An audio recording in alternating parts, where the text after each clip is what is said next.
Hello everyone, we're just having a conversation. We just came out of a Sentebale Let Youth Lead session, and we're having a really fascinating conversation about young people and HIV and how we need to be involved in implementing programs and policies. So Solomon, you were talking about how you felt. Yeah, I was just basically saying that we should try to get young people into influencing policymakers, like give them the platform to shine and to just basically mold the policies customized to their specific needs.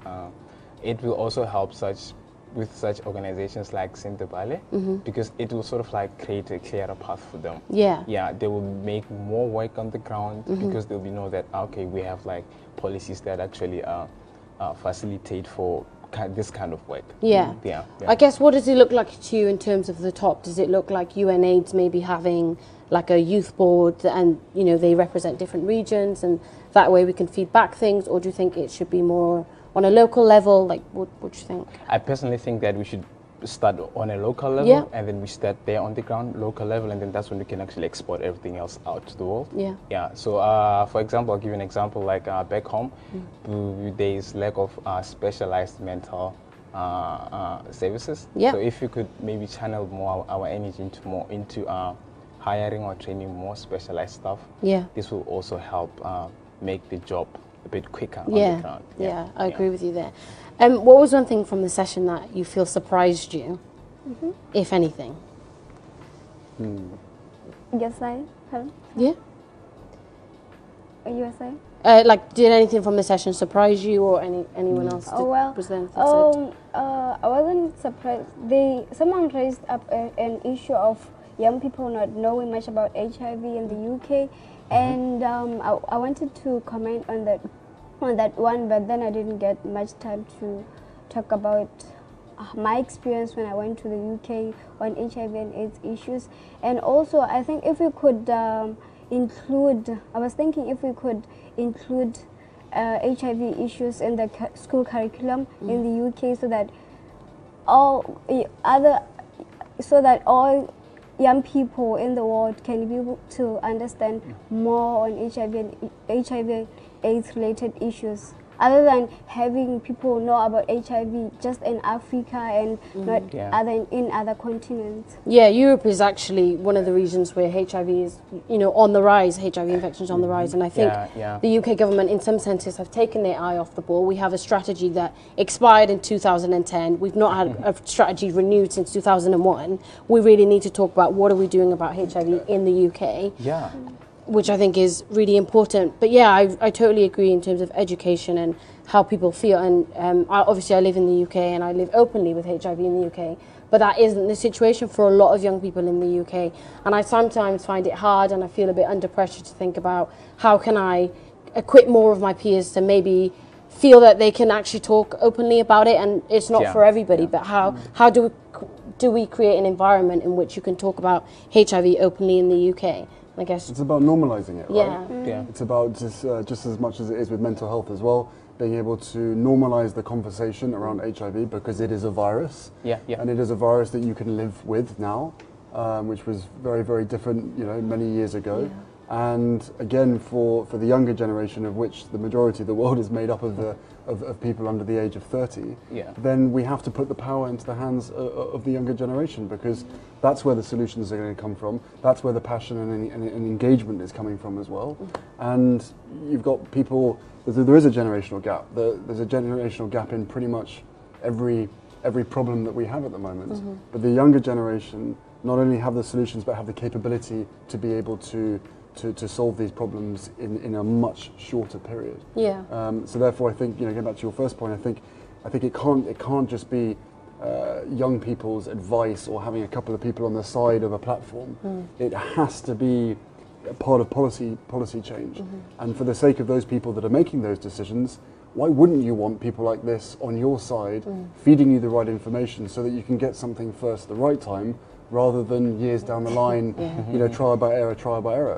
These you guys are the people that I would want on my team, to be able to explain to me what the root cause of the problem is on the ground. And as we discussed previously, it's different in every country and it's different on every continent.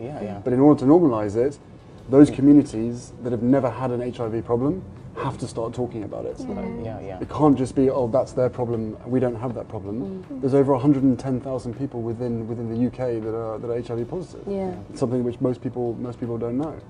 So you're right, in some places the numbers are rising, some places the numbers are decreasing. But yeah, like you already mentioned, like we need to be really careful. Like some things might not work in other countries, it also might work. Like back home, for example, back home, it's like sex workers are not protected, and people who live with who are homosexuals, they are not protected. So if you don't protect such people, it also takes us a step back into fighting the HIV epidemic. So we're sort of like taking a step back. So when you said something really interesting next door, not really interesting actually, it gave me goosebumps about the fact that you felt as though you just wanted people to be able to be content, happy with their own status, with whatever it is, whether it's HIV, whether it's something else. Whether anything else. Like I just want a stigma-free world, like whereby everyone can just walk into access any kind of health services without actually the fear of being judged. Yeah, it could be. It doesn't necessarily have to be HIV, but yeah, we are here to discuss HIV. So like I said, the fact that you could just walk into any kind of health service and just get it without being judged will just actually be the ultimate goal. Yeah, I completely agree with that. Having lived a lot of my life knowing that I had to keep my HIV a secret because it was brought with the knowledge that other people wouldn't accept it, and actually making the choice to say, no, okay, I'm HIV positive, but it's a virus that attacks my immune system, and that's literally what it is. It doesn't affect who I am, what I can do, and I'm so happy and content within myself, and I wish that was an opportunity that so many more young people had, because then we'd feel empowered, and then we'd be able to be on these big teams where we're needed and our advice is needed, and we would have the skills to be able to help world leaders and partner with them in order to tackle this issue. And my question to you is, obviously you're meeting with a lot of global leaders later. How are you going to challenge them to partner with youth in a way that is meaningful and in a way that will bring better results in the HIV response? How am I going to challenge them? Look, at the end of the day, I think this is about solutions. This is about making them feel as though not just the solutions, but the workforce is there. It exists. It exists in the younger generation, and therefore, rather than sitting behind your desk, slaving away trying to come up with solutions and trying to put one model that fits everybody, which is simply impossible. With the amount of money that still exists out there, and the fact that HIV is now back on people's on the agenda as such, especially over this week, I think more and more people. Thank you for that. More and more leaders, they should be using the younger generation and the experiences that you have, because Christ, I'm 33 years old and I already feel out of touch. And I think the speed in which things are happening now, 200 years of development is happening in a space of 2 or 3 years, simply because of technology.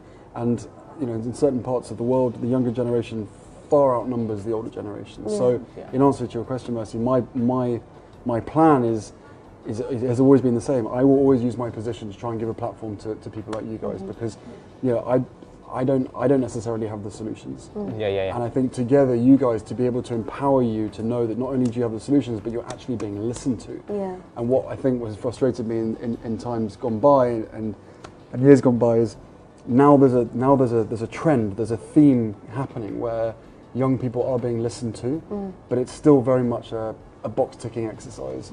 How about we actually make it permanent? This is policy change does not happen without the people that are going to end up inheriting this planet and inheriting their country and inheriting these problems as well. If you think about it, the last 30 years, that generation has worked so hard and done so much, with that ribbon, and so much work and effort, blood, sweat, and tears have been put into trying to solve this problem. And now we are facing another generation of complacency, where a lot of people think, well, it's solved, it's done. It's not. This is where it has to start. This is where you guys are going to take over and solve it. No pressure. I think complacency is obviously something that is far bigger than any of us can afford in the HIV response, and that's why I love these AIDS conferences, in the sense that it kind of gives space for there to be a relay race of change. So young people can do their bit, older people can do their bit, and we can all share the experiences that we have and expertise and really build on that, because I think to create sustainable change you need everybody in the room for it, and we're just not seeing that happen enough, but I think we will get there. Yeah, also this kind of meetings actually fuels us up. Like right now I'm super motivated to go back home, actually do more work on the ground. So you said to me just before this started, you said that with Sentebale's help, just in the last couple of months, being part of this movement and being able to have a voice has somewhat changed your life. Oh yeah, it has actually, definitely. Like I've been meeting young people recently to actually educate them more on HIV. Most of them didn't actually even understand what the HIV really is. Like they actually thought it's just a super terrible disease. Like so we just try to help them understand that it's just more of like a syndrome that just opens you to other opportunistic infections. But with treatment these days, because our government has rolled out a Treat All campaign. Once you test that positive, they roll you out on the treatment. So with the treatment in place these days, they're trying to curb these opportunistic infections. So we're just basically trying to tell the young people back home that HIV is just more of like a syndrome. Yeah. Great. And I think with that, we should go and empower more people. And you know. Last month, the Duke of Sussex, Sentebale patron, made a private visit to Sentebale projects in Lesotho. On the 23rd of July 2018, Prince Harry met with Let Youth Lead advocates at AIDS 2018, supported by charity Sentebale, and is working to change the tide of the HIV/AIDS epidemic by placing youth at the forefront of the issues that affect them most. Thank you for watching this video. If you have enjoyed it, then please give it a big old thumbs up. Don't forget to comment and share on social media. Also, hit that notification bell so that you know whenever I upload a new video. So, from me in Shropshire, goodbye.